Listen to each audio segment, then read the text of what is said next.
So just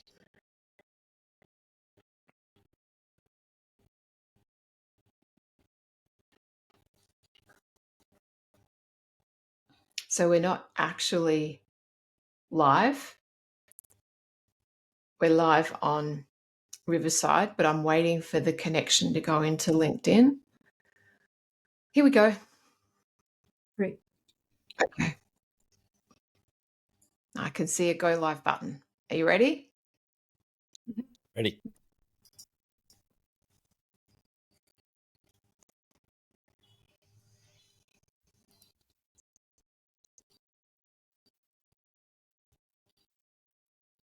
Good morning. We are here, finally. Only a few minutes late. We love technology. And it is my pleasure to be here along with Marti and Steve for our second LinkedIn Live for 2025. And for those of you who missed our last one or saw it, you would have known that we were talking about this principle that Marti's introduced called PACHA, and all of the what PACHA, and then what that really means. And at the end of our conversation last week, it was quite fascinating because we went deep into it's about cycles and timings and the natural laws around that and how that impacts us in our day-to-day lives. And Steve got right into questions around business cycles and, you know, how we can really take this concept and allow things to flow. And it's really interesting. I mean, even in the last 2 weeks since that conversation, there's been a couple of things in my business world where that the PACHA has been evident, shall we say, you know, with cycles, you know, starting and dying off. And it's very interesting. So where would you like to start, Steve? Maybe if Marti could recap for the people who haven't heard this before. So rather than me just diving straight into it, just a quick reset of the room, if you like, and then we can take it from there. Nice. Yeah. Sounds good. All right. Well, I was thinking about this principle. The word pacha is a Quechua language word from South America. And it actually was originally translated into a European language by the conquistadors. And the first translation was time, ground, place. So if you ask the elders in South America, the first thing they will probably tell you about the word pacha, they'll say, oh, it's a coordinate in space-time. And the word pacha is used with reference to the earth, with reference to regions of consciousness. It's a very, very common word, but it has a very deep meaning. It kind of brings you to the coordinate of your awareness of your existence. So part of this principle is the principle of being in the coordinate that is you, living life as you, being present, we often say in very simple English. And we all know that we struggle in the world to like, oh, I'm supposed to be somebody else. I should be there, not here. You know how that alligator wrestle goes. So the work that we do as human beings to learn how to be present, to just be ourselves right here and now, that's a big part of our healing work, a big part of our maturation. And this is that principle of consciousness at its most primal level, this principle in Quechua, we'd say pacha. And our presence, our capacity to be present, it brings us also in touch with our capacity to be negotiable, which is very important in business. If I'm really present and being me, I'm not jumping all over the map trying to be something else so somebody will agree to something that I thought of yesterday. Yeah, I'm just me. You can talk to me. We can bat an idea back and forth. Nobody gets hurt. We're creating together. So there's an aspect of negotiability when I embody or I get organized by this principle.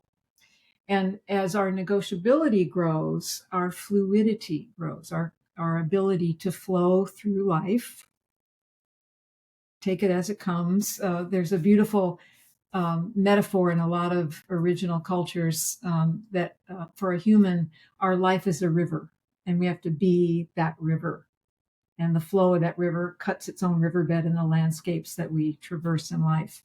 So fluidity comes with this embodiment of this principle of presence, or PACHA. And also with that comes, well, as they used to say in the Andes, that the degree of our fluidity is the same as the degree of our passion and compassion. And so coming present, somehow, with what they're saying to us, is it opens our hearts. And if you can remember a moment when you've just been you and you've just been present, no matter what's going on around you, you're a little more open-hearted. You're not defending this, that, and everything. You can relax into being you. So this principle of PACHA, or presence, we could say, if you go deeper into it, what you find in that experience of being you, you find a new kind of awareness that starts to perceive the cycles of being you, and starts to perceive cycles, or the word they use in the Andes is timings. Yeah, a timing of something, a start, a blossoming, and a completion. And so we've gone through the that primary meaning of this principle of presence, or PACHA, coming present, being who we are. And in that state, we start to actually experience life as cycles. Everything has cycles. Nothing is still, nothing is static. It's certainly not about getting from A to B, but it is definitely about the metaphor is the seed germinating and blossoming into states of fulfillment. And that fulfillment includes seeds for the next cycle. And so the act of being alive and being present, there's an internal momentum to grow and to evolve. And I think one of the things we're looking at is, what does this look like when a business wakes up that much? How does your business wake up to that level where that internal momentum is growing you through cycles of business, and you don't freak out and start to control things, and all the things that we get caught in. So I think that's about where we got to with the principle PACHA, first conversation. And Marti, it's sort of one of the things. So as you're speaking, I'm writing sort of thought notes for me to remind me of where I'm where I'm at. For me, it feels like we've been talking about mindset shift or emotional intelligence for decades now, and asking business owners to be more aware of their emotions, to be more of their feelings, so that they can connect with people, etc. But it feels like it's still when you mention time, the first thing that I think of when I envisage time is linear. It's now, what is it, 7:12 at the moment. Tomorrow, in a minute's time, it'll be 7:13. There's this linear time frame, right? What you're talking about is, it's cyclical. It's a circle of movement as opposed to a linear. And I'm wondering whether with goals and where a business, put a strategic plan together, you put an implementation plan. It's we're here now, we're going to get there. We've got this battle plan that we're putting on. I need to be the general of the battle, and the leader, and all the rest of it. And in amongst all of that, there's ego.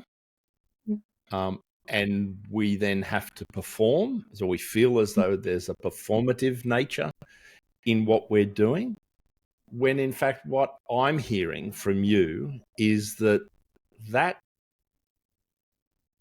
you can do that, right? You can do that, and you can fit into the narrative of the traditional Western world. What you're offering is to take us down a different pathway that enables us to think differently, to create things differently.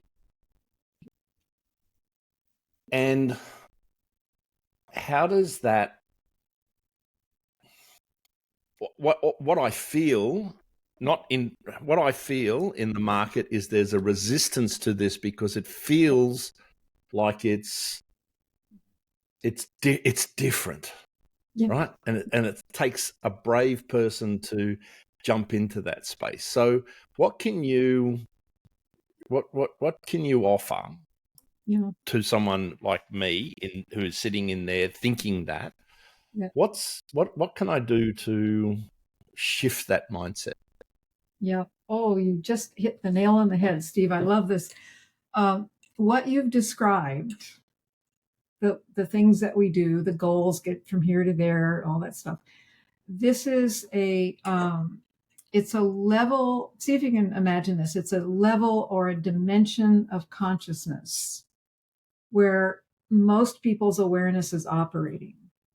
And if I'm at this level of consciousness where I see that I can get from A to B, and I see I can set a goal and move from here to there, that at that level of consciousness, if that's where my awareness is, that is all I can see.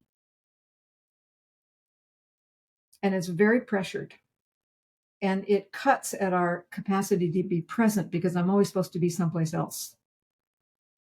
And if I'm pressured to always be someplace else, I'm further slicing off the power of my own consciousness. So imagine this level where most people are operating.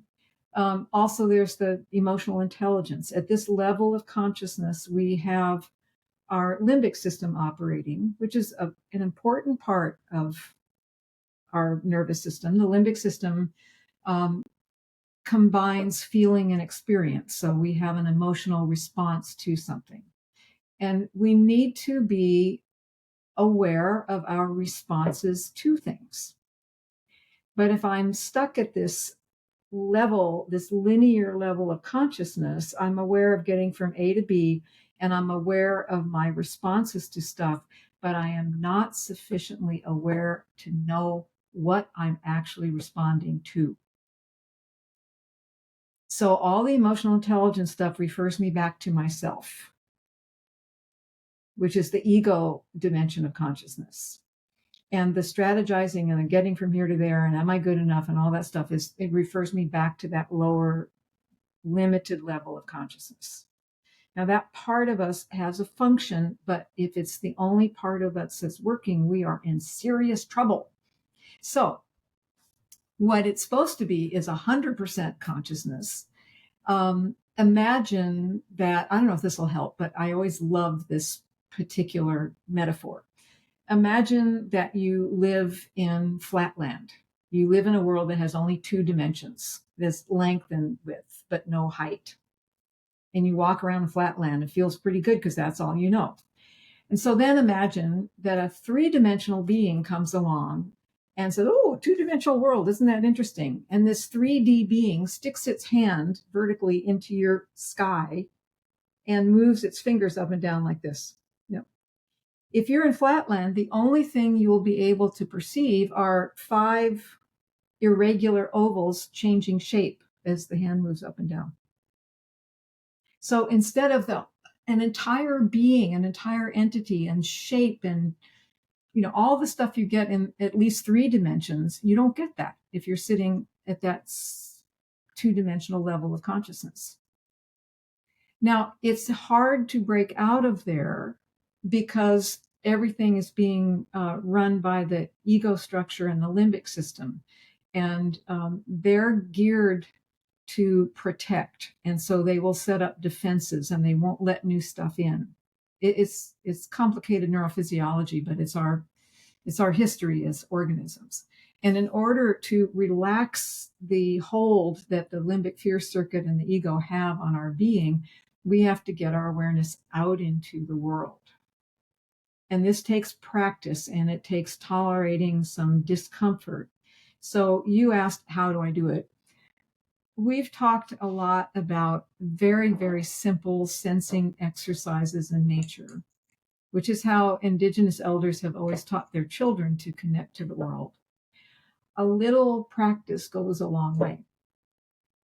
If in a completely non-threatening setting, like a park or your front lawn, or if you had to, a house plant, anything that is natural, the practice is simply put your awareness on the thing outside of you without thinking.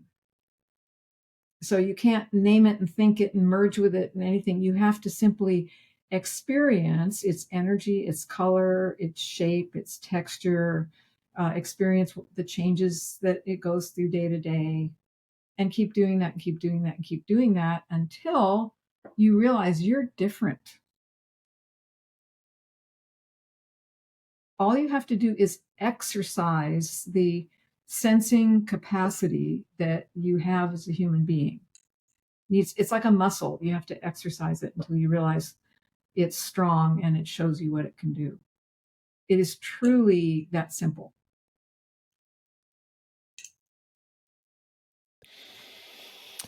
And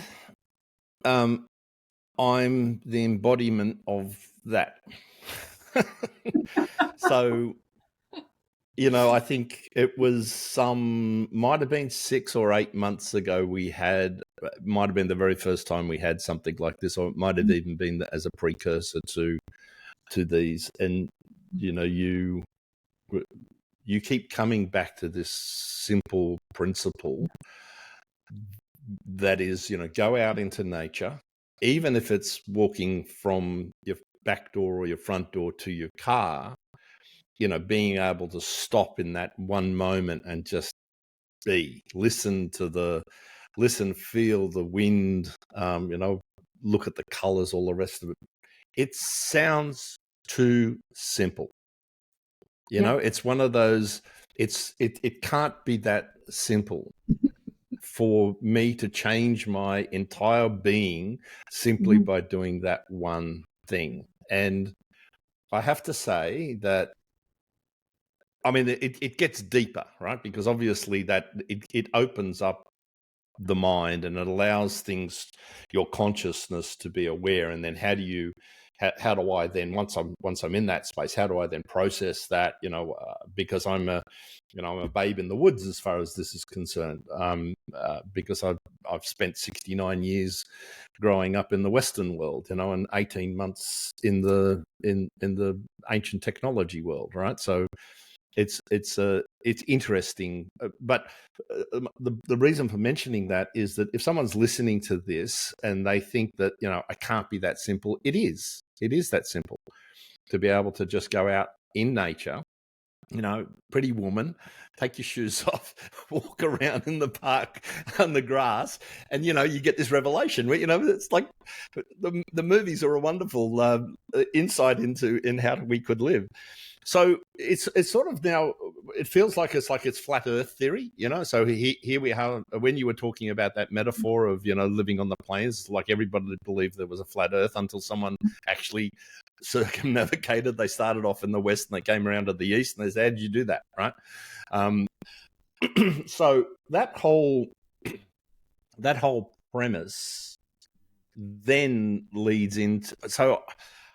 It felt like, when you were saying that, it felt like it was still centered on me, right? And you were talking about how we, the emotional intelligence, we think about ourselves, how can we improve? What you're asking or encouraging us to do is to look externally, outwardly. How could I communicate with somebody who isn't I'm encouraging them to, let's say my kids, right? I'm encouraging them to think this way. What is something that I could introduce to other than, going out into nature, that would enable me to have a language with them that was a common language, so that when we got together and we started talking about their life or my life, what's a language that we could use that would encourage us to think differently, or at least think down this pathway? And the reason for asking that question is because if I believe that it's valuable for me, why wouldn't I want to share that with somebody? And how do I do that most effectively, other than sending them to your program, right? Yeah, you could do that now. Well, this is a very interesting question. The answer that's coming to me is, especially for us as Westerners and us older people dealing with other generations, I think we don't want to put ourselves in a position where it's my language versus their language, but introduce the idea, which we hopefully have positioned as elders to do this, introduce the idea that there is more. And what if together we explore a third language, which is the language of indigenous wisdom, which is actually original human wisdom. Yeah, indigenous wisdom isn't some secret society stuff. It's original human wisdom. And most of the elders will tell you it needs to stay alive. We need to learn it. And it is a third language. So together, why don't we learn this third language? Love that. Yeah. So that brings the curiosity, you know, for those people who are interested in expansion. You know, it takes it to another. It's that other. It's the hand lifting the single plane up, and so all of a sudden we're starting to see this third dimension. Yeah. Yeah. Interesting. Yeah. And, you know, you mentioned the resistance. This is very important. Consciousness, this unfurling of our capacity to experience the world and know things that can't be spoken and create new meaning and new value. This is what we're wired for. We've got the most marvelous nervous system and kind of awareness I think, in the universe. But if we're born into a culture that denies 98% of that, it's going to be uncomfortable to unfurl it. It just is. So people need to find something deeper in them. Is there some like aching, longing inside you? Like there's got to be something else. Most people who come to train with me, that they don't come with, well, I have this business problem or I have this other problem. They come saying, there's more, isn't there? There's got to be more. And I say, absolutely, there's more. So if there has to be something inside you that's just longing so much that you can't help yourself, and you'll go try something new. Yeah. But it's a little bit like, for Westerners, it's like if you were to, you know, if you sit on your leg until it goes numb and then you try to stand up, it hurts and it's like really crazy feeling. It's like that, opening up our consciousness if we've been born into a like linear two-dimensional world. But so what?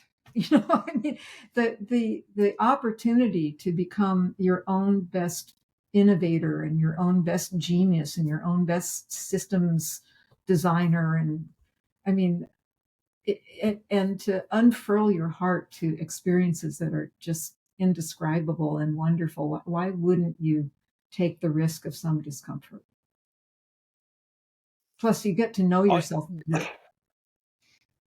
Yeah. When because you said, you know, try something new, the perception, at least my perception, is that ancient technology is not new. It's ancient, it's old, it's original, right?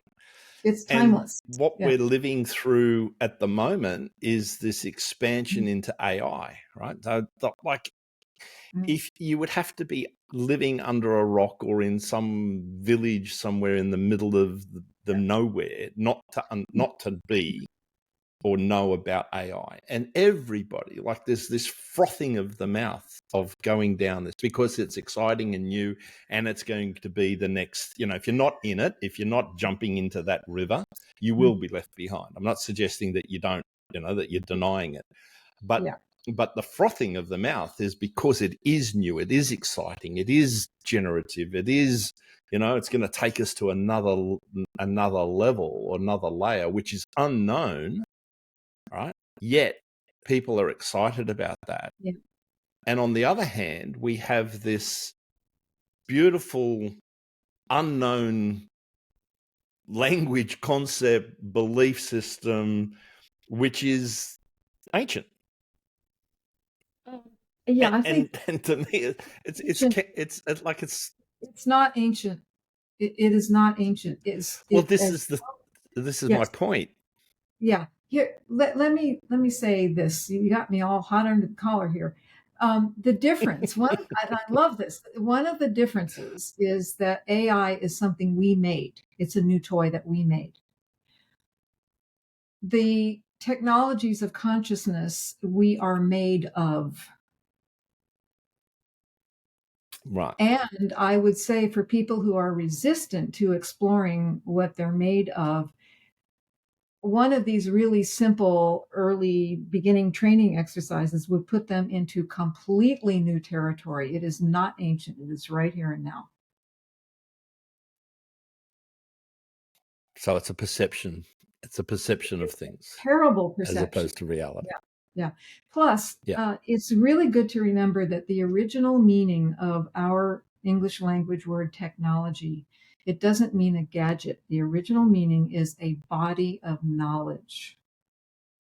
It's a body of knowledge applied to a situation to further explore it or to a problem to solve it and evolve it.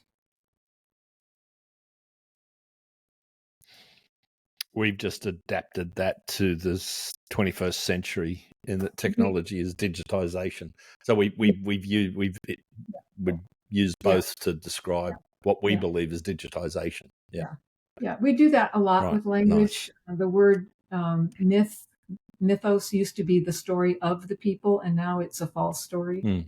And we've flipped a whole lot of meanings over the centuries. But it's very good to remember and explore where our words actually come from.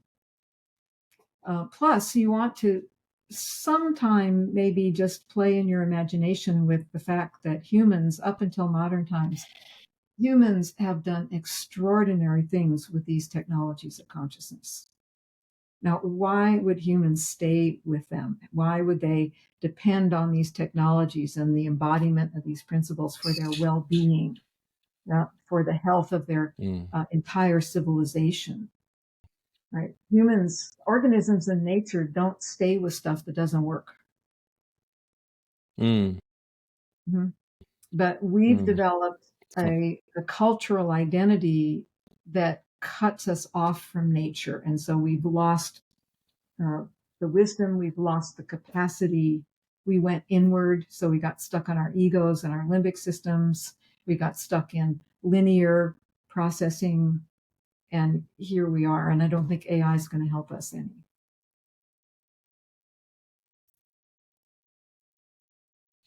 It's not more conscious than the current on that depressing note. I know. That's right. I'm popping back in. We are almost at the end. What a fascinating conversation, isn't it? So I just want to kind of recap a little and summarize where you guys have gotten to. It feels like humans, bless them, have focused more and put their energy into developing new technology for the expansion, evolution, sustainability of our world, the betterment of what as well, instead of remembering who we really are.